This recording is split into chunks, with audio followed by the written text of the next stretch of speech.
আত্মগোপনে থেকে স্ত্রীর সঙ্গে যোগাযোগ, শাহেদের অবস্থান শনাক্তের চেষ্টা চলছে।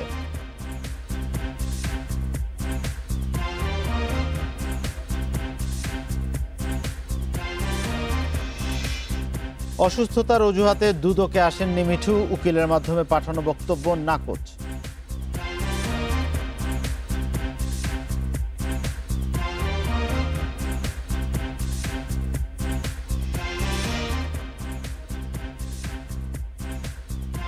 মধ্য জুলাইয়ে বড় বন্যার সংখ্যা, 23 জেলায় আশ্রয়কেন্দ্র প্রস্তুতের নির্দেশ প্রধানমন্ত্রীর।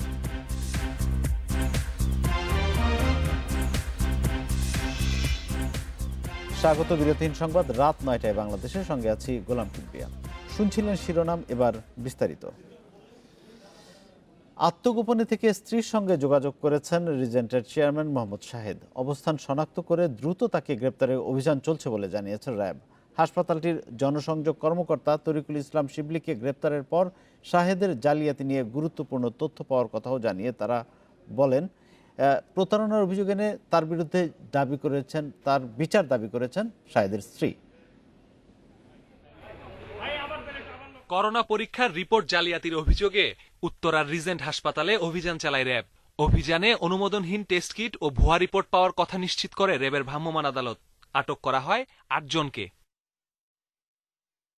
মঙ্গলবার রাতে অনিয়ম ও প্রতারণার অভিযোগে রিজেন্ট হাসপাতালের চেয়ারম্যান শাহেদকে প্রধান করে 17 জনের বিরুদ্ধে মামলা করা হয় উত্তরা পশ্চিম থানায়। এরই অংশ হিসেবে বৃহস্পতিবার নাখালপাড়া থেকে গ্রেপ্তার করা হয় হাসপাতালের জনসংযোগ কর্মকর্তা তরিকুল ইসলাম শিবলিকে। র্যাব বলছে, প্রাথমিক জিজ্ঞাসাবাদে শাহেদের করোনা জালিয়াতি নিয়ে গুরুত্বপূর্ণ তথ্য দিয়েছেন শিবলি এবং গ্রেফতারে উনি বেশ কিছু গুরুত্বপূর্ণ তথ্য দিয়েছেন, বিশেষ করে করোনা সংক্রান্ত যে সকল অনিয়ম, এছাড়া মেয়াদোত্তীর্ণ ওষুধ, নকল মাস্ক, এই ধরনের বিষয়ে উনি অনেক গুরুত্বপূর্ণ তথ্য আমাদেরকে প্রদান করেছেন। প্রধান আসামি শাহেদ আত্মগোপনে থেকে স্ত্রীর সঙ্গে যোগাযোগ করে হাসপাতাল ভবনের ভাড়া পরিশোধ করেছেন বলেও জানিয়েছে র্যাব। তাকে ধরতে অভিযান চলছে। শাহেদ করিম বিপুল পরিমাণ অবৈধ সম্পদের মালিক। বিবিধ অবৈধ সম্পদের মালিক হওয়ার কারণে উনি ওনার যে সম্পত্তি আছে, ওনার যে টাকা পয়সা আছে, যেটা উনি অবৈধভাবে অর্জন করেছেন, এইগুলা উনি মূলত ব্যবহার করে বিভিন্ন জায়গায় আত্মগোপন করে আছেন। আপনারা জানেন, ওনাকে গ্রেফতারের জন্য আমাদের সকল প্রকার অভিযান অব্যাহত আছে। শাহেদের স্ত্রীর অভিযোগ, নিজের পরিবারের সঙ্গেও প্রতারণা করেছেন এই ব্যক্তি। আমি কোনোদিনও এমন চাই নাই যে উনি পার পেয়ে যাক, এটা আমরা কোনোদিন কেউ চাইনি আমাদের ফ্যামিলি থেকে। উনি ইভেন ওনার ফ্যামিলির সাথে যে আমার কথা হচ্ছে, ওনার খালার সাথে বা মুরব্বী যারা আছেন, সবার একটাই কথা আছে, না অপরাধ করলে শাস্তি পাবে। এদিকে শাহেদের বিদেশ যাওয়া বন্ধে ইমিগ্রেশন পুলিশকে চিঠি দিয়েছে RAB. Masudur Rahman, Independent News, Dhaka. এ বিষয়ে আরো জানাতে বার্তাকক্ষ থেকে যোগ দিচ্ছেন সহকর্মী মাসুদুর রহমান। মাসুদ, আমাদের আইন শৃঙ্খলা রক্ষাকারী বাহিনীর কাছে অত্যাধুনিক যন্ত্র আছে যা দিয়ে ফোন ট্র্যাক করে অভিযুক্তকে ধরা যায়। এর আগেও এমন অনেক উদাহরণ আমাদের সামনে আছে। শাহেদকে কি ধরার ক্ষেত্রে সেই রকম প্রযুক্তি ব্যবহার করা হচ্ছে, কিছু জানতে পেরেছেন? আইন শৃঙ্খলা বাহিনী কিন্তু সেই কথাগুলোই জানিয়েছেন যে শাহেদ কিন্তু নিয়মিত তার লোকেশন চেঞ্জ করছেন। সর্বশেষ যখন তার স্ত্রীর সঙ্গে কথা হয়েছিল তখন তিনি যে জায়গাটিতে ছিলেন সেখানে পুলিশ অভিযান চালিয়েছে এবং এখন পর্যন্ত প্রায় 5 থেকে 6 জায়গায় তিনি তার অবস্থান পরিবর্তন করেছেন এবং তিনি কিন্তু একাধিক নাম্বার দিয়ে ব্যবহার করেছেন এবং যেই ফোনটি দিয়ে তার স্ত্রীর সাথে যোগাযোগ করেছেন এবং সেই ফোনটির পরবর্তীতে একটি নির্দিষ্ট জায়গায় যাওয়ার পর সেখান থেকে আর তাকে খুঁজে পাওয়া যায়নি। অর্থাৎ এর মানে এই বিষয়গুলো হচ্ছে এরকম যে সে যে ফোনটি ব্যবহার করছেন এবং সেই ফোনে পরবর্তীতে আর সেটি ব্যবহার করছেন না এবং সেক্ষেত্রে তার সিম কার্ডও তিনি পরিবর্তন করছেন, একাধিক নাম্বার থেকে তিনি যোগাযোগ করছেন। তো এই বিষয়গুলোই আইন শৃঙ্খলা বাহিনী চেষ্টা করছেন তাদের সর্বোচ্চ প্রযুক্তি ব্যবহার করে কিভাবে তাকে গ্রেপ্তার করা যায় এবং শুধু ঢাকায় নয়, ঢাকায় একাধিক টিমের পাশাপাশি ঢাকার বাইরেও যে সকল জায়গায় তার যাতায়াত থাকতে পারে এবং সেই বিষয়গুলো তিনি সেই জায়গাগুলোতে অভিযান পরিচালনা করার চেষ্টা করা হচ্ছে। পাশাপাশি আজকে র্যাবের পক্ষ থেকে যে বিষয়টি জানানো হয়েছে যে সে যেহেতু অবৈধভাবে বিপুল পরিমাণ অর্থ উপার্জন করেছেন এবং সেই অর্থ ব্যবহার করেই তিনি বিভিন্ন জায়গায় আত্মগোপনে আছেন, যে কারণে তাকে খুঁজে পেতে বেগ পেতে হচ্ছে আইন শৃঙ্খলা বাহিনীকে। তো শুধুমাত্র কিন্তু এই শাহেদকে ধরতে র্যাব কাজ করছে তা না, উত্তরা পশ্চিম থানা সহ উত্তরা বিভাগের যেই পুলিশরা রয়েছেন তারা রয়েছেন এবং ডিবি পুলিশ রয়েছেন। আজকে পিবিআইও বলেছেন যে তারাও আসলে এই ঘটনার যাতে শাহেদকে দ্রুত গ্রেপ্তার গ্রেপ্তার করা যায়, তাকে আইনের আওতায় আনা যায়, সেজন্য তারাও কাজ করছেন। অর্থাৎ বিভিন্ন সংস্থা যারা আছে আইন শৃঙ্খলা বাহিনীর, তাদের কিন্তু সকলেরই এখন প্রধান প্রায়োরিটি কিন্তু আসলে এই শাহেদ, যে কারণে এই শাহেদকে ধরার জন্য তাদের যে সর্বোচ্চ প্রযুক্তি যেগুলো রয়েছে সেগুলো তারা ব্যবহার করার চেষ্টা করছেন, এবং তাদের পক্ষ থেকে বলা হচ্ছেন যে সর্বোচ্চ যত দ্রুত সম্ভব তাকে অবশ্যই তার অবস্থান শনাক্ত করা হবে। এবং আরেকটি বিষয় আমরা দেখেছি যে শাহেদের প্রতিষ্ঠানের একজন কর্মী তরিকুল ইসলাম শিবলি, তাকে গ্রেপ্তার করা হয়েছে, এবং আমরা শুনছিলাম যে আইন শৃঙ্খলা বাহিনীর কর্মকর্তারা বলছেন যে শিবলির কাছ থেকে অনেক গুরুত্বপূর্ণ তথ্য পাওয়া গেছে। তো সেই তথ্যগুলো কি, সেই সম্পর্কে কোনো ধারণা কি পাওয়া গেছে? ধারণা তো অবশ্যই পাওয়া গেছে, এবং তারাও বলেছেনও যে কি কি ধরনের তথ্য তারা পেয়েছেন, যেগুলো প্রাথমিকভাবে বলা যায়। এখনও তো আসলে তাকে গ্রেপ্তারের পর খুবই প্রাথমিক পর্যায়ে ছিল র্যাবের কর্মকর্তারা, এবং তখন যতটুকু বলা যায় আমাদেরকে বলেছেন। অর্থাৎ এই যে শাহেদের বিরুদ্ধে যে ধরনের অভিযোগগুলো রয়েছে, সেই অভিযোগগুলো সত্যতা তার মাধ্যমে পাওয়া গেছে, এবং তিনি যেহেতু তার মুখপাত্র ছিলেন, তিনি দায়িত্ব থেকে কোন জালিয়াতিগুলো কিভাবে হয়েছে, কার কাছ থেকে কত টাকা নেওয়া হয়েছে, কার কাছে কোন রিপোর্ট ভুয়া দেওয়া হয়েছে, বা কোন রিপোর্টের সপক্ষে ভালোভাবে তথ্য যাচাই বাছাই করা হয়নি, এই বিষয়গুলো কিন্তু আসলে সে অবগত ছিল এই শিবলি, সে কারণেই কিন্তু তাকে গ্রেপ্তার করা হয়েছে। যেহেতু এরকম নানা ধরনের অপকর্ম দীর্ঘদিন ধরে চলে আসছে, এবং এই বিশেষ করে এই করোনা সংক্রমণের সময় এরকম একটি ঘটনা তারা ঘটিয়েছে, যে কারণে তাদের যে সকল তথ্যগুলো তারা করেছে, বিশেষ করে ডাক্তার, রোগীদের সাথে যোগাযোগ করা, পাশাপাশি গণমাধ্যম কর্মীদের সাথে যোগাযোগ করা, এই বিষয়গুলো তো শিবলি কিন্তু হ্যান্ডেল করতো সে জনসংযোগ কর্মকর্তা হিসেবে, যে কারণে তার কাছে কিন্তু সবচেয়ে বেশি তথ্য পাওয়ার দাবি করেছে র্যাব, এবং সেই রকমভাবেই তাকে জিজ্ঞাসাবাদ করবে, এবং আজকে র্যাবের পক্ষ থেকে তাকে উত্তরা পশ্চিম থানায় হস্তান্তর করা হবে, এবং সেখান থেকে কালকে কোর্টে তুলে তার রিমান্ড আবেদন করা হবে। এই ছিল আসলে আমার কাছে আপনাকে ধন্যবাদ আমাদের সঙ্গে যুক্ত থাকার জন্য। এদিকে রিজেন্ট হাসপাতালের চেয়ারম্যান মোহাম্মদ শাহেদ ও তার সহযোগীদের ব্যাংক হিসাব জব্দের নির্দেশ দিয়েছে বাংলাদেশ ব্যাংক। এই নির্দেশনা দিয়ে সব ব্যাংকে চিঠি পাঠিয়েছে Bangladesh financial intelligence unit BFIU। অর্থ পাচার প্রতিরোধ আইনে তাদের ব্যাংক হিসাব 30 দিনের জন্য লেনদেন বন্ধ রাখার নির্দেশনাও দেওয়া হয়েছে। এছাড়া অস্বাভাবিক লেনদেনের কোনো তথ্য পেলে সেটি জানাতে বলা হয়েছে। এদিকে শাহেদের বিরুদ্ধে শিগগিরই অনুসন্ধান শুরু করছে দুর্নীতি দমন কমিশন।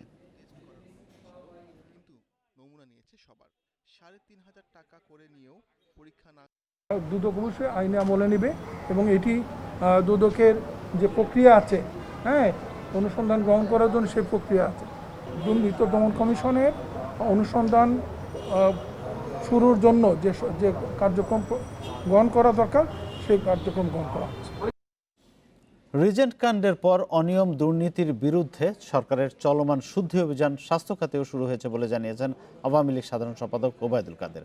তবে বিএনপি মহাসচিবের দাবি, করোনা পরীক্ষার নামে রিজেন্ট হাসপাতালের জালিয়াতিতে ক্ষমতাসীনদের মদত রয়েছে। কে কোন দলের সেটা বড় কথা না, কে এই ধরনের দুর্নীতির সাথে জড়িত, অনিয়মের সাথে জড়িত, আমরা যাকেই পাচ্ছি, যেখানেই পাচ্ছি আমরা ধরছি, আর ধরছি বলেই যেন আমরা চোর ধরে চোর হয়ে যাচ্ছি, আমরাই ধরি, আবার আমাদেরকেই দোষারোপ করা হয়। বাজেট অধিবেশনের সমাপনী বক্তব্যে এ আক্ষেপ প্রধানমন্ত্রীর, পাশাপাশি দেন অনিয়ম দুর্নীতি সহ্য না করার হুঁশিয়ারি। যে এই অনিয়মগুলি আমরা নিশ্চয়ই মানব না, সে যেই হোক তার মধ্যে ব্যবস্থা আমরা নিচ্ছি এবং নেবটা অব্যাহত থাকবে। একই বিষয়ে কথা বলেন আওয়ামী লীগের সাধারণ সম্পাদক ওবায়দুল কাদেরও। রিজেন্ট হাসপাতালে জালিয়াতি প্রসঙ্গে তিনি জানান, দুর্নীতির বিরুদ্ধে সরকারের শুদ্ধি অভিযান এবার স্বাস্থ্য খাতে শুরু হয়েছে। স্বাস্থ্য খাতের নানান অনিয়মের বিরুদ্ধে শেখ হাসিনা সরকার শুদ্ধি অভিযান শুরু করেছেন। এ অভিযান অব্যাহত থাকবে। অপরাধীরা যে দলের পরিচয়ই হোক, যত ক্ষমতাধরই হোক, তাকে আইনের আওতায় আসতে হবে। তবে রিজেন্ট কেলেঙ্কারির পেছনে সরকারের মদদ আছে বলে অভিযোগ করেছেন বিএনপি মহাসচিব। আর এর প্রমাণ হিসেবে হাসপাতাল মালিক শাহেদের সঙ্গে মন্ত্রীর ঘনিষ্ঠতার কথা সামনে আনেন তিনি। আমাদের সমস্ত মন্ত্রীরা তার সঙ্গে অত্যন্ত ঘনিষ্ঠভাবে পরিচিত, অত্যন্ত ঘনিষ্ঠভাবে তাদের সঙ্গে কথা বলছেন, কাজ করছেন, অর্থাৎ পুরোপুরি সরকারের মদদ নিয়েই এই অপকর্মটা তারা করেছে। এছাড়া করোনার এই সংকটময় মুহূর্তে সরকারের ভূমিকার সমালোচনাও করেন বিএনপি মহাসচিব। রেজওয়ানুল হক, ইন্ডিপেন্ডেন্ট নিউজ, ঢাকা। অসুস্থ এবং যুক্তরাষ্ট্রে অবস্থানের অজুহাতে দুর্নীতি দমন কমিশনের তলবে হাজির হননি বিতর্কিত ঠিকাদার মোতাজ্জেরুল ইসলাম মিঠু। উকিলের মাধ্যমে বক্তব্য পাঠিয়েছেন তিনি, তবে পররাষ্ট্র মন্ত্রণালয়ের অনুমোদন না থাকায় এই বক্তব্য গ্রহণযোগ্য নয় বলে জানিয়েছে দুদক। N95 মাস্ক কেলেঙ্কারি সহ স্বাস্থ্য সরঞ্জাম ক্রয়ে দুর্নীতির অভিযোগ অনুসন্ধানে তাকে তলব করা হয়। মাস্ক, পিপিই এবং চিকিৎসা সরঞ্জাম ক্রয়ের অভিযোগে ঠিকাদার মোতাজ্জেরুল ইসলাম মিঠু ও মেডিটেক ইমেজিং লিমিটেডের পরিচালক হুমায়ুন কবির পিটুকে 1 জুলাই তলব করে দুদক। বৃহস্পতিবার সকাল 10টায় মেডিটেক ইমেজিং লিমিটেডের পরিচালক হুমায়ুন কবির পিটু দুদকে হাজির হলেও আসেননি ঠিকাদার মোতাজ্জেরুল ইসলাম মিঠু। বিদেশে অসুস্থ অবস্থায় থাকায় উকিলের মাধ্যমে লিখিত বক্তব্য দুদকের কাছে উপস্থাপন করে মিঠু। উনি শারীরিকভাবে অসুস্থ থাকার কারণে উনি আমাদের কাছে স্ক্যান করে পাঠাইছে, আমরা মোটামুটি ওটা জমা দিচ্ছি, এখানে আমাদের কাছ থেকে রাখছে, এইটুকুই আমাদের নেয়ার, এই সম্পর্কে এটার সাথে কোনোভাবেই জড়িত না। তলবের বিপরীতে বিতর্কিত ঠিকাদার মিঠুর আইনজীবীর মাধ্যমে লিখিত জবাব আইনসিদ্ধ নয় বলে জানিয়েছে দুদক। মিঠু আসলেই যুক্তরাষ্ট্রে কিনা বা কোথায়, এসব বিবেচনা করে পরবর্তী পদক্ষেপ। বিদেশ থেকে কোনো দপ্তরে কোনো পত্র পাঠাতে হলে সেটি পররাষ্ট্র মন্ত্রণালয়ের মাধ্যমে এবং কার সম্মুখে সেটি স্বাক্ষর করা হয়েছে সেটি প্রত্যয়ন করে পাঠাতে হয়। সেই প্রক্রিয়ায় আসেনি বলে সেটি দুদক কর্তৃক গ্রহণ করা হয়নি। স্বাস্থ্য বিভাগের নানা ক্ষেত্রে প্রভাব খাটিয়ে চিকিৎসা সরঞ্জাম বিক্রয়ের অভিযোগ থাকলেও জিজ্ঞাসাবাদ শেষে মেডিটেক ইমেজিং লিমিটেডের পরিচালক হুমায়ুন কবির পিটু তা নাকচ করে দেন। আমরা কোনো সাপ্লাই করিনি ভাইয়া, সরি। আপনারা জেনে দেখেন যে সিএমএডি যান, তারা কি সাপ্লাই করেছে, কাকে সাপ্লাই করেছে। মাস্ক, পিপিই সহ চিকিৎসা সরঞ্জাম ক্রয়ের সঙ্গে কোনো সরকারি কর্মকর্তা কর্মচারী জড়িত থাকলে তাদেরও আইনের আওতায় আনার কথা জানিয়েছে দুর্নীতি দমন কমিশন। রিশাদ হুদা, ইন্ডিপেন্ডেন্ট নিউজ, ঢাকা। করোনায় মৃত্যুর হার নিয়ন্ত্রণ চেষ্টায় সফল বাংলাদেশ। এ মাসের পর দেশে করোনার প্রকোপ কমার ধারণাও সঠিক। সংসদে বাজেট অধিবেশনের সমাপনী বক্তব্যে কথা বলেন প্রধানমন্ত্রী শেখ হাসিনা। তার মতে দেশের সবাই আরও সচেতন হলে করোনা মোকাবেলা সহজ হতো। বিশ্বজুড়ে আমরা পার করছি এক বিষণ্ণ সময়। শেষ হলো একাদশ সংসদের অষ্টম ও বাজেট অধিবেশন। মানুষের জীবন সমাপনী বক্তব্যে সংসদ নেতা ও প্রধানমন্ত্রী শেখ হাসিনা বলেন, দেশ যখন উন্নতি ও সমৃদ্ধির পথে এগিয়ে যাচ্ছিল তখনই করোনা ভাইরাস সবকিছু স্থবির করে দিয়েছে। তারপরও অর্থনীতির চাকা সচল রাখতে বড় অঙ্কের বাজেট ঘোষণা হয়েছে। তিনি বলেন, দেশে করোনা আক্রান্তদের সুস্থতার হার বেশি, তাই আতঙ্কিত না হয়ে স্বাস্থ্যবিধি মেনে চলতে সবার প্রতি আহ্বান জানান প্রধানমন্ত্রী। উন্নত দেশগুলির মৃত্যু হার প্রতিনিয়ত সেখানে যে হারে মৃত্যুবরণ করছে, আমরা কিন্তু এখানে চেষ্টা করেছি যতদূর সম্ভব মানুষকে রক্ষা করা এবং মৃত্যু হার কমানো। সেই ক্ষেত্রে সেই দিকে লক্ষ্য রেখেই আমরা আমাদের বিভিন্ন পরিকল্পনাও নিয়েছি এবং পদক্ষেপও নিয়েছি এবং তার সুফল কিন্তু মানুষ পাচ্ছে। কিছু কিছু রিসার্চ ইনস্টিটিউট সিঙ্গাপুর থেকে শুরু করে অন্য জায়গায় বাংলাদেশ সম্পর্কে যে কথাটা বলেছিল সেটাই দেখা গেছে যে মে মাসের পর থেকে আস্তে আস্তে এখানে বাড়বে এবং এই জুলাই মাস পর্যন্ত এটা বাড়তেই থাকবে, তারপর হয়তো একসময় আবার কমবে। আবার করোনাকালে আওয়ামী লীগ ও এর সহযোগী সংগঠনের ত্রাণ সহায়তার কথা তুলে ধরে শেখ হাসিনা বলেন, যে কোনো দুর্যোগ মোকাবেলায় তার দল সবসময় সাধারণের পাশে দাঁড়ায়, কিন্তু কোনো ব্যক্তি কাজ না করেই ঘরে বসে সরকারের সমালোচনায় বেশি পারদর্শী। আমাদের তো অনেক রাজনৈতিক দল আছে, সমালোচনা অনেকেই করে যাচ্ছে, এমনকি বহু এনজিও, অনেক স্বেচ্ছাসেবী সংগঠন। ঠিক বর্তমানে কতজনকে চোখে পড়ে তারা কাজ করছে মানুষের পাশে দাঁড়িয়ে? স্বাস্থ্য খাতে দুর্নীতি অনিয়ম প্রসঙ্গে শেখ হাসিনা বলেন, ৭৫-এর পর যারা অবৈধভাবে ক্ষমতা দখল করে দেশ শাসন করেছে তারা মানুষের চরিত্র নষ্ট করে দিয়ে গেছে। এখন দুর্নীতি সমাজের রন্ধে রন্ধে, তাই সহজেই তা দূর করা সম্ভব হচ্ছে না। আওয়ামী লীগ সরকার আসার পর কে কোন দলের সেটা বড় কথা না, কে এই ধরনের দুর্নীতির সাথে জড়িত, অনিয়মের সাথে জড়িত, আমরা যাকেই পাচ্ছি যেখানেই পাচ্ছি আমরা ধরছি, আর ধরছি বলেই যেন আমরা চোর ধরে চোর হয়ে যাচ্ছি। বন্ধ পাটকল শ্রমিকদের পাওনা পরিশোধের আশ্বাস দিয়ে প্রধানমন্ত্রী বলেন, পুরনো পাটকলগুলো লাভজনক করা সম্ভব নয়, তাই যুগের সঙ্গে তাল মিলিয়ে এগুলোকে আধুনিকায়ন করে আবার চালু করা হবে। ৯ কার্যদিবসের এই অধিবেশনে চলতি অর্থ বছরের বাজেট ছাড়াও 5টি বিল পাশ হয়। আজকে যে খবরগুলি পাচ্ছেন বা নাফিজাতুল্লাহ, ইন্ডিপেন্ডেন্ট নিউজ, ঢাকা। দেশে করোনা শনাক্তের ১২৪তম দিনে মৃত্যু হয়েছে আরও ৪১ জনের। এ নিয়ে মৃতের সংখ্যা বেড়ে দাঁড়িয়েছে ২,২৩৮ জনে। এছাড়া 632 নমুনা পরীক্ষায় নতুন করে 3,360 জনের করোনা শনাক্ত হয়েছে। দুপুরে নিয়মিত অনলাইন বুলেটিনে এসব তথ্য জানায় স্বাস্থ্য অধিদপ্তর। গত 24 ঘন্টায় বেড়েছে সুস্থতার হার। সারা দেশে এখন পর্যন্ত সুস্থ হয়েছেন 84,544 জন। বৃহস্পতিবার দুপুর পর্যন্ত আগের 24 ঘন্টায় দেশে করোনায় মারা গেছেন 41 জন। এর মধ্যে 29 জন পুরুষ ও 12 জন নারী। শনাক্ত বিবেচনায় মৃত্যুর হার 1.28%। এর মধ্যে হাসপাতালে মারা গেছেন 38 জন, বাকি 3 জন বাড়িতে। পুরুষ মৃত্যুবরণ করেছেন 1,770 জন এবং নারী 468 জন। শতাংশ বিবেচনায় পুরুষ মৃত্যুর হার 79.09% এবং নারী 20.91%। সারা দেশে 76টি পরীক্ষাগারে 24 ঘন্টায় আরও 15,632 জনের করোনা পরীক্ষা হয়েছে। এতে শনাক্ত হয়েছে 3,360 জনের। এ নিয়ে দেশে আক্রান্তের সংখ্যা 1,75,494 জন। শনাক্তের হার 21.49%। স্বাস্থ্য অধিদপ্তর জানায়, গত 24 ঘন্টায় সুস্থ হয়েছেন 3,706 জন। শনাক্ত বিবেচনায় সুস্থতার হার 48.17%। করোনা সংক্রমণ রোধে সবাইকে সঠিকভাবে মাস্ক ব্যবহারের পরামর্শ দিয়েছে স্বাস্থ্য অধিদপ্তর। সঠিকভাবে ঘরের বাইরে গেলে মাস্ক পরুন, সাবান পানি দিয়ে বারবার 20 সেকেন্ড ধরে হাত ধুন, সামাজিক দূরত্ব বজায় রাখুন এবং জনসমাগম এড়িয়ে চলুন। নিজে সুরক্ষিত থাকুন, পরিবারের সকল সদস্যকে সুরক্ষিত রাখুন। পরিবারের শিশু এবং বয়োজ্যেষ্ঠদের প্রতি বিশেষভাবে খেয়াল রাখুন এবং সকলেরই মানসিক স্বাস্থ্য সুস্থ রাখার জন্য নিয়মিতভাবে হাঁটুন, ব্যায়াম করুন, পুষ্টিকর খাদ্য খান। নিজের রোগ প্রতিরোধ ক্ষমতা বৃদ্ধি করার জন্য ভিটামিন সি সমৃদ্ধ খাবার, আমিষ সমৃদ্ধ খাবার, ভিটামিন, টাটকা শাকসবজি, ফলমূল নিয়মিতভাবে গ্রহণ করুন। সাথে প্রাণীজ আমিষও রাখুন, যেমন মাছ, মাংস, ডিম, দুধ ইত্যাদি। যে কোনো স্বাস্থ্যগত সমস্যায় হটলাইনে ফোন করে চিকিৎসা সেবা নেওয়ারও আহ্বান জানিয়েছে স্বাস্থ্য অধিদপ্তর। নুরে জান্নাত, ইন্ডিপেন্ডেন্ট নিউজ। করোনার উপসর্গ নিয়ে কুমিল্লা ও রাজশাহীতে 9 জনের মৃত্যু হয়েছে। তারা করোনায় আক্রান্ত ছিলেন কিনা তা নিশ্চিত হতে নমুনা সংগ্রহ করা হয়েছে। কুমিল্লা মেডিকেল কলেজ হাসপাতালের করোনা ইউনিটে 24 ঘন্টায় মারা গেছেন 7 জন। এর মধ্যে 4 জন পুরুষ ও 3 জন নারী। করোনা ইউনিটের মুখপাত্র ডাক্তার ইশতিয়াক জামান জানান, তাদের সবাই মুমূর্ষু অবস্থায় হাসপাতালে ভর্তি হন এবং সবারই শ্বাসকষ্ট ছিল। এদিকে রাজশাহী মেডিকেল কলেজ হাসপাতালে মারা গেছেন 2 জন। স্বাস্থ্যবিধি মেনে তাদের মরদেহ দাফনের ব্যবস্থা করেছে কোয়ান্টাম ফাউন্ডেশন।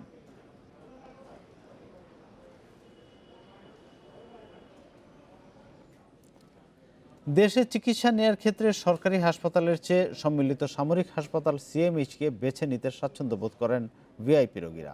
এই প্রবণতার পেছনে স্বাস্থ্য খাতের শীর্ষ পর্যায়ের অদক্ষ ও নন টেকনিক্যাল লোকবল নিয়োগ, দুর্নীতি আর অব্যবস্থাপনাকেই দায়ী করেছেন বিশেষজ্ঞ চিকিৎসকরা। তবে স্বাস্থ্য মন্ত্রণালয় মনে করে দুর্নীতি নয়, বরং রোগীর অতিরিক্ত চাপের কারণেই সরকারি হাসপাতালের সেবায় আস্থা পান না রোগীরা।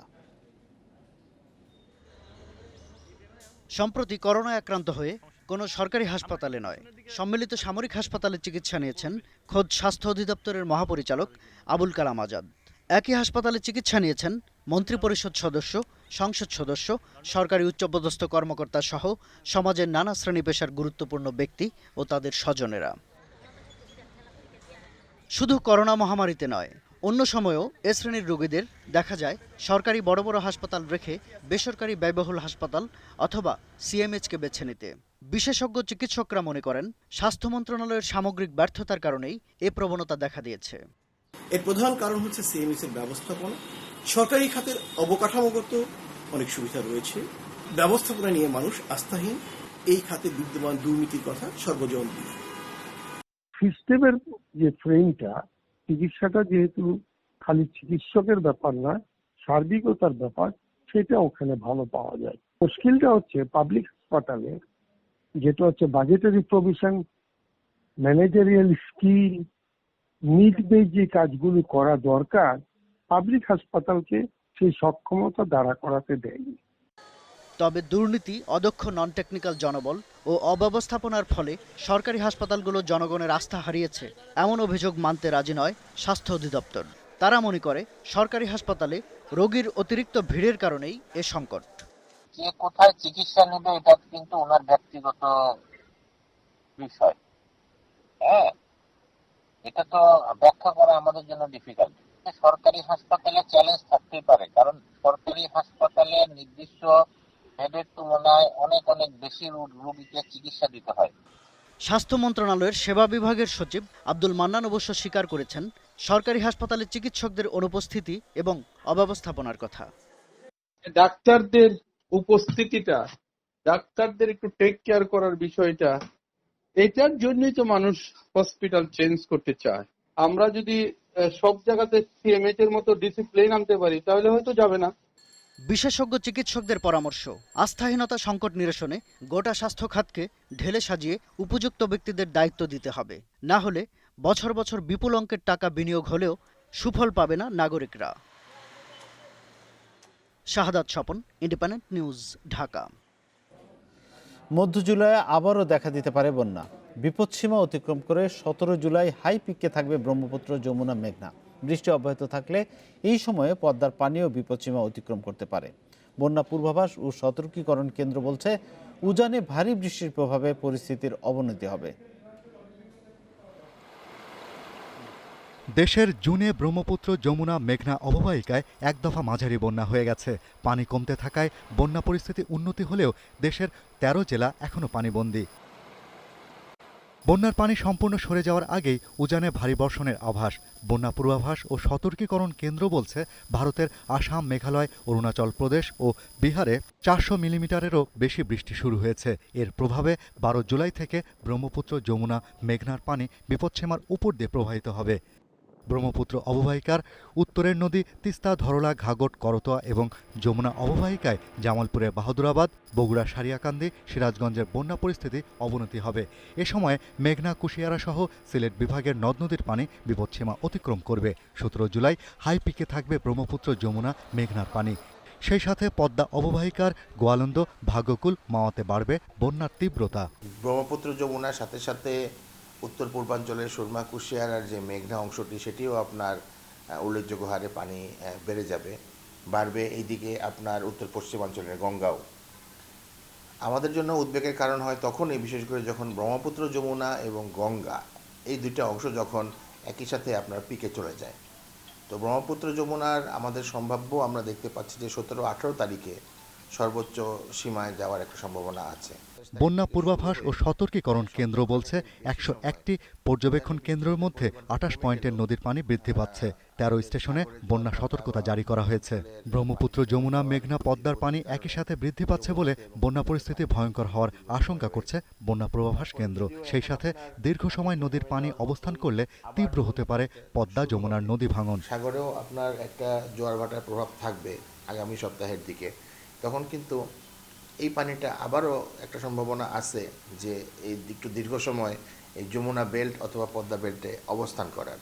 এই দীর্ঘ সময় অবস্থান করলেই আসলে আমাদের কর্মকর্তারা শঙ্কিত যে নদী ভাঙনের প্রবণতাটা একটু বেড়ে যেতে পারে। এদিকে আবহাওয়া অধিদপ্তর বলছে, গত 24 ঘন্টায় দেশে সর্বোচ্চ বৃষ্টিপাত হয়েছে সুনামগঞ্জে 135 মিলিমিটার।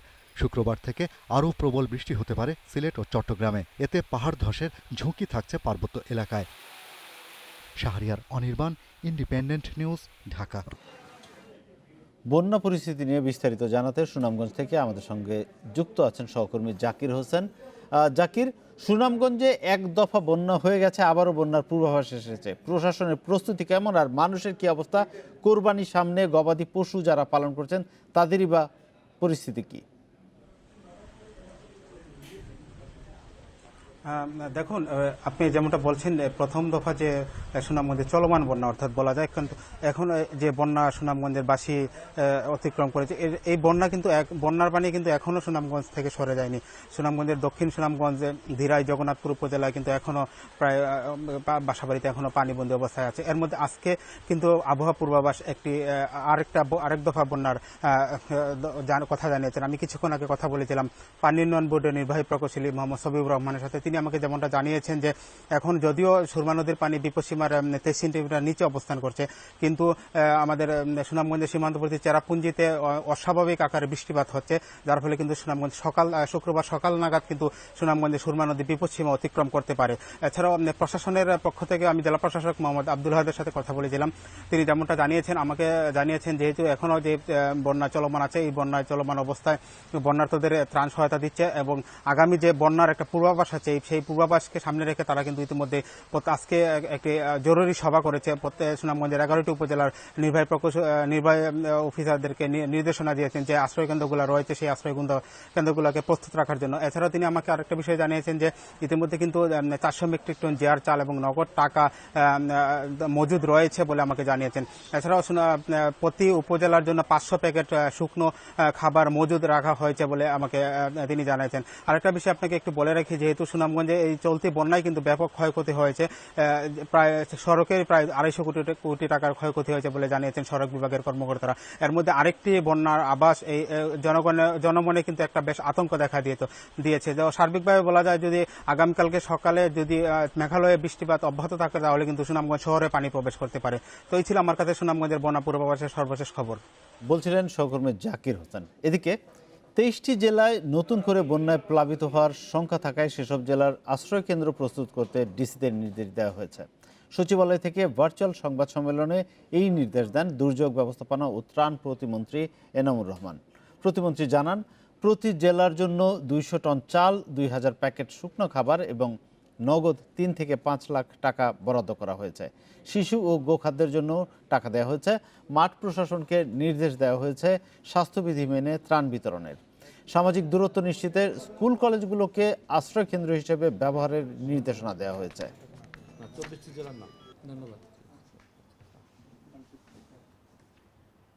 প্রায় 20 থেকে 24টি জেলা প্লাবিত হবে। প্রত্যেক মন্ত্রণালয়কে আমরা নির্দেশনা দেই তারা যেন বেশি বেশি আশ্রয় কেন্দ্র প্রস্তুত করে। বুড়িগঙ্গায় লঞ্চ ডুবে 34 জন নিহতের মামলায় ময়ূর 2 লঞ্চের মালিক মোসাদ্দেককে 3 দিনের রিমান্ডে দিয়েছে আদালত। দুপুরে তাকে আদালতে তুলে পুলিশ 7 দিনের রিমান্ডের আবেদন করলে জ্যেষ্ঠ বিচারিক হাকিম মনীষা খান 3 দিন মঞ্জুর করেন। ভোর 4টার দিকে রাজধানীর সোবানবাগ থেকে তাকে গ্রেপ্তার করে নৌ পুলিশ। এর আগে ময়ূর 2 লঞ্চের সুপারভাইজার আব্দুস সালামকে গ্রেপ্তার করা হয়। গত 7 জুলাই তাকেও 3 দিনের রিমান্ড মঞ্জুর করেন আদালত। গত 29 জুন রাজধানীর সদরঘাটে চাঁদপুরগামী ময়ূর 2 লঞ্চের ধাক্কায় মুন্সিগঞ্জ থেকে আসা মর্নিং বার্ড লঞ্চটি ডুবে যায়। এ ঘটনায় ডুবে যাওয়া মর্নিং বার্ড লঞ্চের 34 জন যাত্রীর মরদেহ উদ্ধার করা হয়।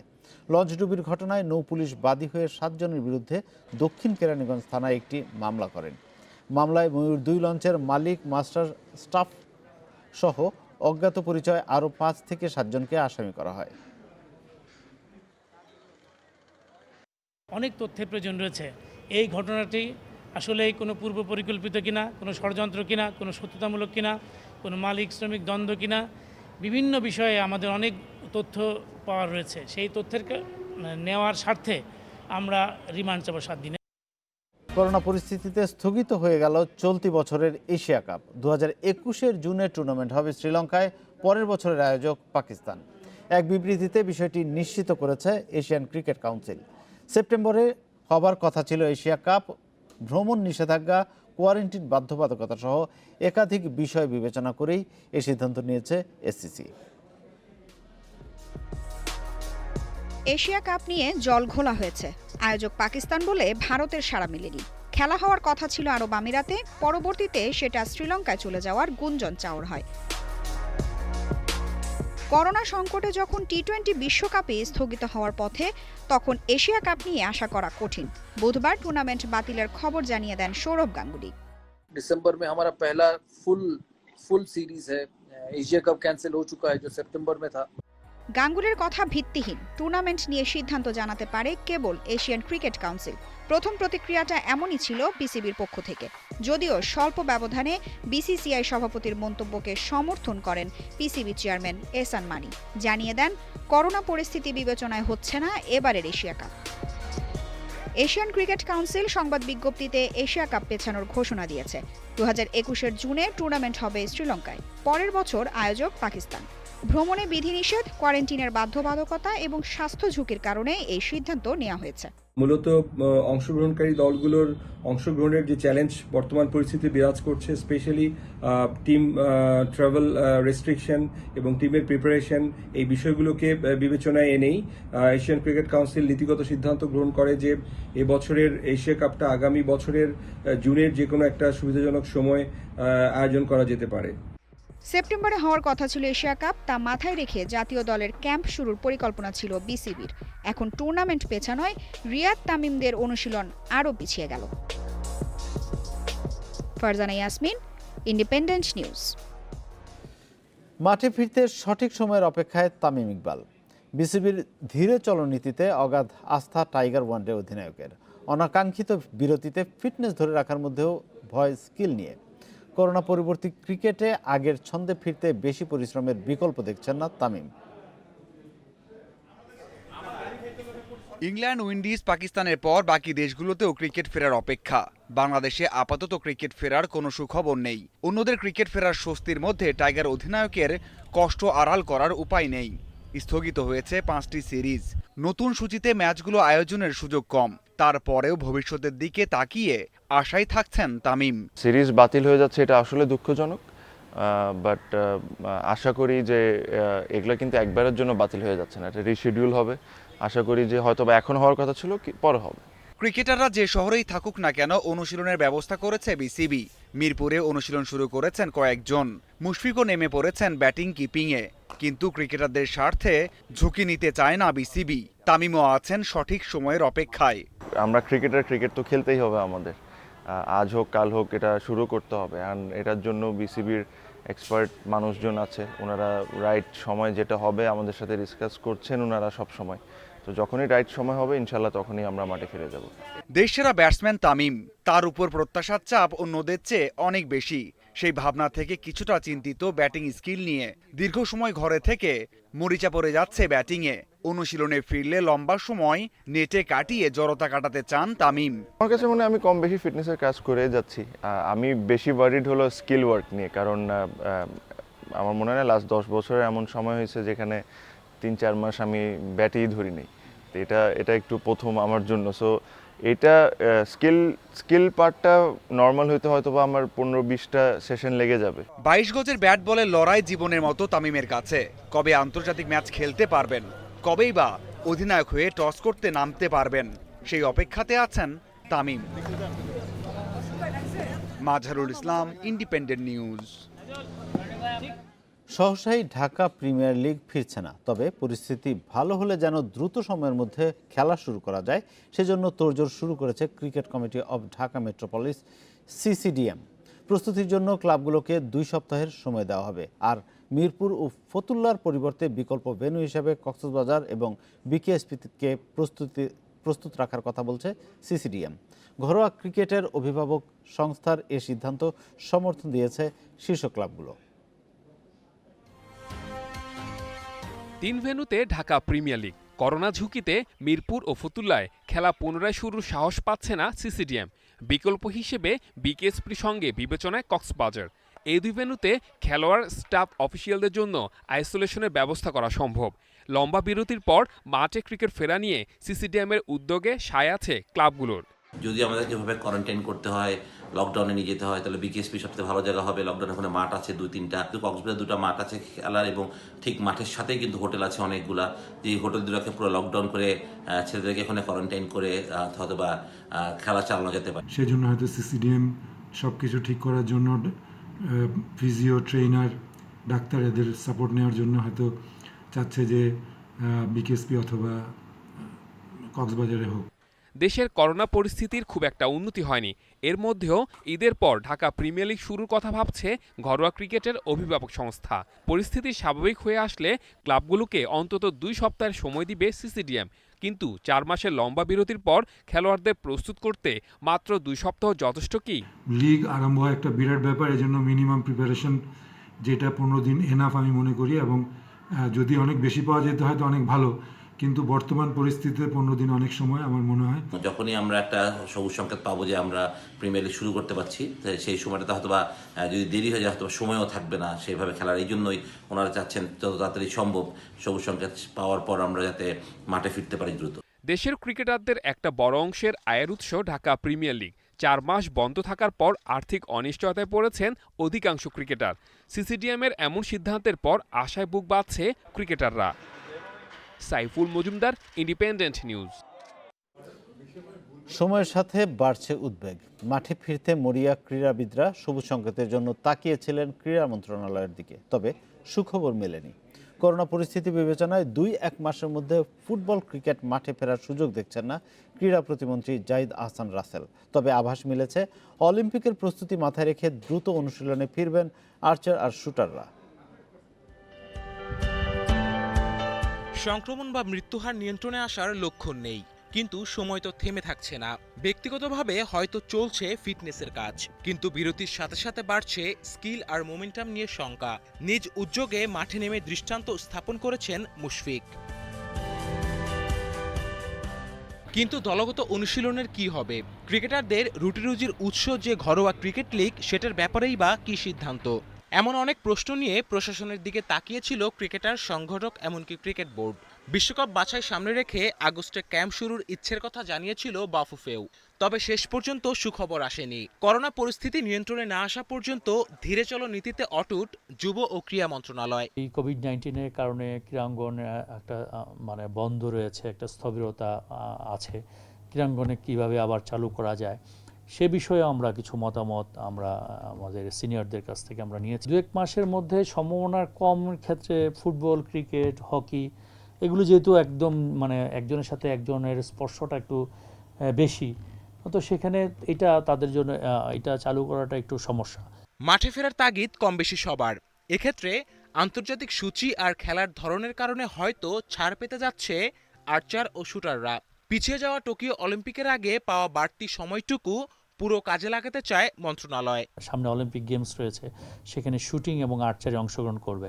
তাদের বিষয়টাকে আমরা অগ্রাধিকার দিতে পারি কিনা, যে এই খেলাটা শুরুর ব্যাপারে তাদের ব্যাপারটা আমরা কি বিবেচনা করতে পারি কিনা, সেই বিষয়টাও আমাদের আলোচনা হয়েছে। টুডে অর টুমরো এনারাই পার্টিসিপেট করবে গেমসে।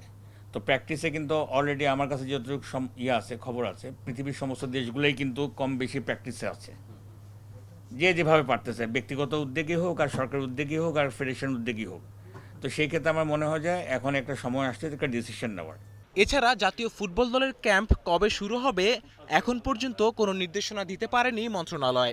তবে শেখ কামালের জন্মদিন উপলক্ষে জেলাভিত্তিক ফুটবল লিগ শুরু হতে যাচ্ছে চলতি বছরের আগস্ট থেকে, নিশ্চিত করেছে যুব ও ক্রীড়া মন্ত্রণালয়। Kamrul Hasnat, independent News, Dhaka. 5 October পর্যন্ত বাংলাদেশ ইতালি রুটে কাতার ও তুর্কি এয়ারওয়েজের ফ্লাইট বন্ধ থাকছে। বিমান সংস্থা দুটি বিবৃতির মাধ্যমে এ খবর নিশ্চিত করেছে। সম্প্রতি বাংলাদেশ থেকে ইতালি যাওয়া বেশ কয়েকজন যাত্রীর শরীরে করোনা শনাক্ত হওয়ার পর কঠোর অবস্থানে যাওয়ার সিদ্ধান্ত নেয় দেশটির সরকার। বুধবার 183 বাংলাদেশি যাত্রীসহ কাতার এয়ারওয়েজের একটি ফ্লাইট ইতালি পৌঁছালে যাত্রীদের নামতে বাধা দেয় বিমানবন্দর কর্তৃপক্ষ। তাদের মধ্যে 14 জনের ইতালির পাসপোর্ট থাকায় কেবল তাদেরকেই প্রবেশ করতে দেয়া হয়।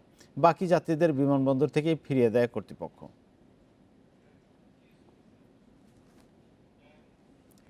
এ বিষয়ে বিস্তারিত জানতে রোম থেকে আমাদের সঙ্গে যোগ দিচ্ছেন প্রবাসী সাংবাদিক ইউসুফ আলী।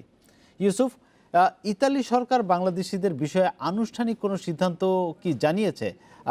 সে ব্যাপারে আপনার কাছে কি তথ্য আছে? ধন্যবাদ। আসলে আমরা যে তথ্যটি সারাদিন বলে যে তথ্যটি পেয়েছি সেটা হচ্ছে যে বিমান কাতার এবং তুর্কি বিমান এরাই তারা আনুষ্ঠানিকভাবে দুটি বিবৃতি দিয়ে জানিয়েছে তারা আগামী 5 অক্টোবর পর্যন্ত তাদের ফ্লাইট বাংলাদেশ থেকে কোনো যাত্রী ইতালিতে পরিবহন করবে না। কিন্তু ইতালি সরকার থেকে যেই বাংলাদেশের যে তথ্যগুলো প্রচার হচ্ছে তার সত্যতা কিন্তু পাওয়া যায়নি। অর্থাৎ ইতালির সরকার থেকে এখন পর্যন্ত কোনো বিবৃতি দেওয়া হয়নি বা কোনো বিজ্ঞপ্তি দেওয়া হয়নি যে আগামী 5 অক্টোবর বা তারা যে 7 দিনের যে তথ্য দিয়েছিল সেই নিষেধাজ্ঞাটা এখন পর্যন্ত বহাল আছে। অতিরিক্ত কোনো সময় বৃদ্ধির কিন্তু কোনো বিবৃতি এখন পর্যন্ত ইতালি সরকারের পক্ষ থেকে কোনো বিবৃতি এখনো দেওয়া হয়নি। ইতালির পররাষ্ট্র মন্ত্রণালয়, স্বাস্থ্য মন্ত্রণালয় এবং অন্য যে মন্ত্রণালয় রয়েছে সংশ্লিষ্ট কোনো দপ্তর থেকে এখন পর্যন্ত এই বাংলাদেশি নাগরিকদের ইতালিতে প্রবেশের ক্ষেত্রে 7 দিনের বেশি যে বলা হচ্ছে সেটি কিন্তু এখন পর্যন্ত কোনো বিবৃতি সত্যতা কিন্তু এখানে পাওয়া যায়নি। বাংলাদেশের মিডিয়ার যে প্রচারগুলো সেটির কিন্তু সত্যতা নেই। সেখানে যেটি শুধু বিমান যে 2টি বিমান কর্তৃপক্ষের যে বিবৃতি সেটি আলোকে তারা হয়তো প্রচার করছেন এবং গণমাধ্যমগুলো যে তথ্যগুলো প্রচার করছেন সেটি এখন পর্যন্ত ভুলই বলবো আমি। সেকেন্ডলি আরেকটি বিষয় আপনার কাছে জানতে চাই, ধরেন যারা এখন বাংলাদেশিরা ইতালিতে অবস্থান করছেন, যারা আছেন, তাদের উপরে কি কোনো রকম প্রভাব পড়েছে কিনা এই সিদ্ধান্তটি? না, এটি আসলে সিদ্ধান্তটি এখানে এই ঘটনাটি আসলে এখানে মিডিয়ায় যেভাবে প্রচার হচ্ছে তাতে কিন্তু আসলে আমরা যারা বাংলাদেশে প্রবাসী আছি তারা অবশ্যই বেশ কিছু পরিস্থিতির শিকার হচ্ছে, বিশেষ করে হেনস্থার শিকার হচ্ছে এবং অনেক ক্ষেত্রে আমরা শুনেছি অনেকের কর্মক্ষেত্রে তাদেরকে বলা হয়েছে যে তোমরা পরে এখন বাসায় যাও, তোমরা রিপোর্ট করো, পরীক্ষা করে পরে আবার এখানে আসো। এই ঘটনাগুলো শিকার কিন্তু আমরা এখানে হচ্ছি। পাশাপাশি একাধিক বুথ কিন্তু এখানে খুলে দেওয়া হয়েছে বাংলাদেশ পরীক্ষার জন্য। আজকে বাংলাদেশ রোমের যে স্থায়ী দূতাবাস রয়েছে সেই দূতাবাসের রাষ্ট্রদূতের সঙ্গে রোম স্বাস্থ্য অধিদপ্তরের একটি মিটিং ছিল।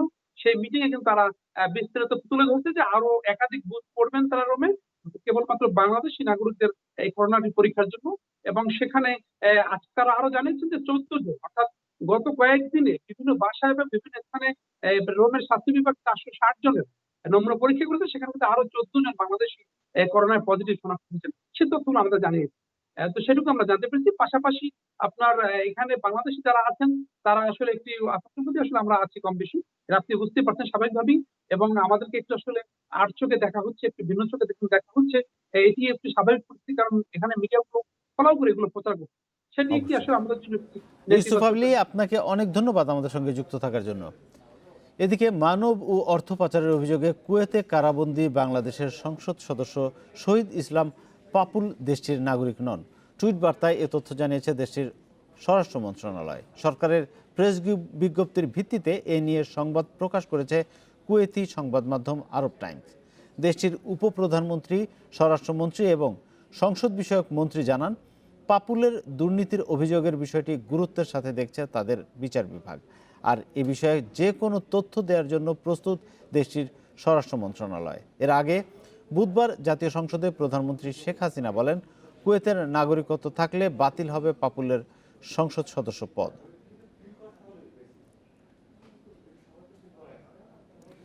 ভিয়েতনামে মানব পাচার অভিযোগের হোতাসহ 3 জনকে গ্রেপ্তার করেছে র্যাব। সংবাদ সম্মেলনে র্যাব 3-এর অধিনায়ক লেফটেন্যান্ট কর্নেল রাকিবুল হাসান জানান, রাজধানীর পল্টন থেকে তাদের গ্রেপ্তার করা হয়েছে। র্যাব জানায়, তাদের কাছ থেকে মানব পাচারে জড়িত আরও 25 জনের নাম পাওয়া গেছে। এদের মাধ্যমে 10 জন অবস্থান করছেন ভিয়েতনামে। বাকি 15 জন দেশের বিভিন্ন এলাকায় দালাল হিসেবে কাজ করছেন। তাদের ধরতেও অভিযান চলছে। র্যাব বলছে, পাচারকারী চক্রটির সঙ্গে দেশের অন্তত 6টি এজেন্সি জড়িত। তারা চাকরির প্রলোভন দেখিয়ে ভিয়েতনাম যেতে আগ্রহীদের কাছ থেকে 4 লাখ টাকা করে আদায় করত। পরে তাদের স্বল্পমেয়াদী ভিসায় বিদেশ নেওয়া হতো।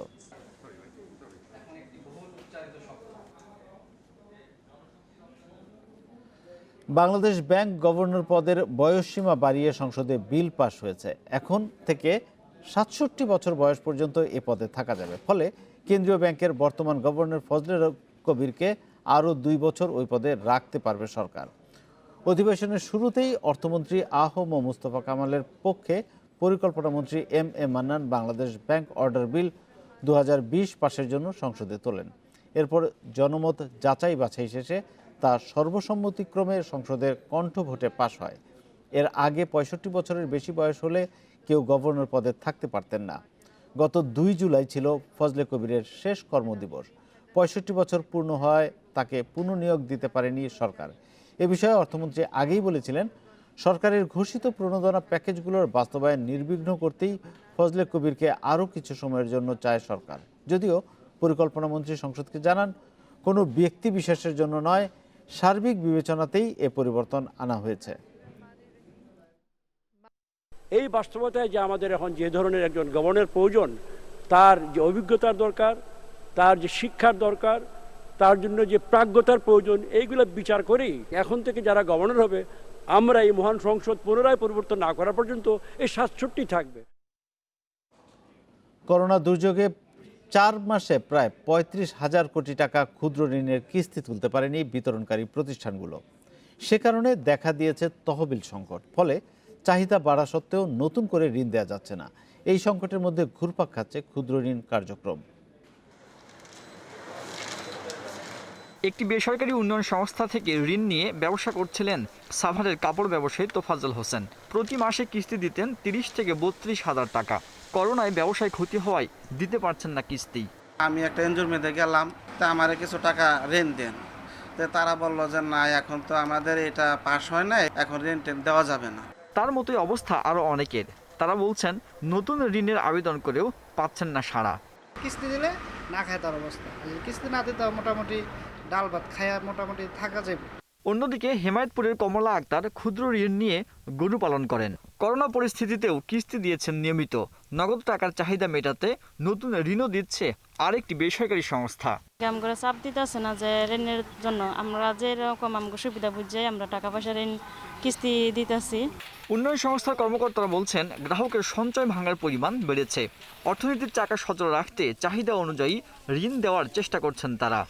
তো দিন গড়ালো আমরা দেখতে পারছিলাম যে অনেক সদস্য আমাদের সাথে যোগাযোগ করছিলেন তাদের পারিবারিক অর্থনীতির চাকা সচল রাখার জন্য, নতুন করে ঋণ নেওয়ার জন্য। নিয়ন্ত্রক সংস্থা MRA বলছে আগে 95 ভাগের বেশি হলেও এখন কিস্তি আদায় হচ্ছে 40 থেকে 50 ভাগ। বিতরণ, কিস্তি আদায় ও তহবিল সংগ্রহ বাধাগ্রস্ত হওয়ায় চাহিদা অনুযায়ী ঋণ দিতে পারছে না বিতরণকারী প্রতিষ্ঠানগুলো। ক্ষুদ্র প্রতিষ্ঠানসমূহ মানবিক কারণে তাদের কিস্তি আদায় কার্যক্রম সীমিত রাখায় তহবিল সংকট দেখা দিয়েছে। ফলে মাঠের চাহিদা অনুযায়ী ঋণ প্রদান করা যাচ্ছে না। দেশে ক্ষুদ্র ঋণ বিতরণে যুক্ত 750-এর বেশি প্রতিষ্ঠান। বছরে 3 কোটির বেশি গ্রাহকের মাঝে 1.5 লাখ কোটি টাকার বেশি ঋণ বিতরণ করে তারা। করোনায় ক্ষতিগ্রস্ত সবাই, তবে নিম্ন এবং মধ্য আয়ের মানুষ একটু বেশি বিপাকে পড়েছেন। বিশেষ করে নিম্ন আয়ের মানুষদের এখন টিকে থাকায় বড় চ্যালেঞ্জ। তাই তাদের সহায়তায় ক্ষুদ্র ঋণ কার্যক্রম আরও শক্তিশালী করার পরামর্শ সংশ্লিষ্টদের। Sajjad Hossain, independent news, Savar, Dhaka. Corona পরিস্থিতিতে ভ্রমণ প্রিয়দের ভিন্ন অভিজ্ঞতা দিতে ফেক ফ্লাইটের আয়োজন করেছে তাইওয়ান আন্তর্জাতিক এয়ারপোর্ট। সেখানে চেক ইন সহ সব কার্যক্রম মানা হলেও ছেড়ে যায় না কোনো উড়োজাহাজ। ঠিকমতো নিয়ম মানা যাত্রীদের দেয়া হয় পুরস্কার। তাইওয়ানের তাইপে আন্তর্জাতিক বিমানবন্দর। করোনা পরিস্থিতিতে ফ্লাইট বন্ধ থাকলেও ভিড় যাত্রীদের। যথারীতি চেকিংয়ের সব কার্যক্রমের মধ্য দিয়ে যাচ্ছেন তারা। ভ্রমণের সময় কী ধরনের সতর্কতা মানতে হয় তাও জানানো হচ্ছে, তবে সবই মিছে মিছে। বিমানবন্দর ছেড়ে যায় না কোনো উড়োজাহাজ। মহামারীর কারণে সব স্থবির, চালু হয়নি আন্তর্জাতিক এয়ারপোর্টগুলো। তাই দীর্ঘ সময় ধরে ভুক্তভোগী ভ্রমণ পিপাসুরা। আবার অনেকেই কখনো আসেননি তাইপে এয়ারপোর্টে। তাদের ভিন্ন অভিজ্ঞতা দিতেই এই আয়োজন। সামাজিক যোগাযোগ মাধ্যমে বিষয়টি সাধারণ মানুষকে জানায় দেশটির সিভিল এভিয়েশন কর্তৃপক্ষ। কার্যক্রমে অংশ নেন 10,000 মানুষ। যারা সব নিয়ম মেনেছেন তাদের 30 জনকে বিজয়ী ঘোষণা করা হয়। ফেসবুকে একদিন তাইপে আন্তর্জাতিক এয়ারপোর্টের এই আয়োজন দেখি। কর্তৃপক্ষের সঙ্গে যোগাযোগ করে এখানে এসেছি। আমি খুবই সৌভাগ্যবান, কারণ প্রতিযোগিতায় জিতেছি। ইতিবাচক সাড়া মেলায় আবারও এ ধরনের আয়োজনের পরিকল্পনা করছে কর্তৃপক্ষ। সায়রা খান, ইন্ডিপেন্ডেন্ট নিউজ। এই ছিল বিরতিহীন সংবাদ রাত 9টায় বাংলাদেশে। ইন্ডিপেন্ডেন্ট টেলিভিশনের সব খবর আরও বিস্তারিত জানতে চোখ রাখুন আমাদের ফেসবুক, ইউটিউব এবং টুইটারে। সাথে থাকার জন্য ধন্যবাদ।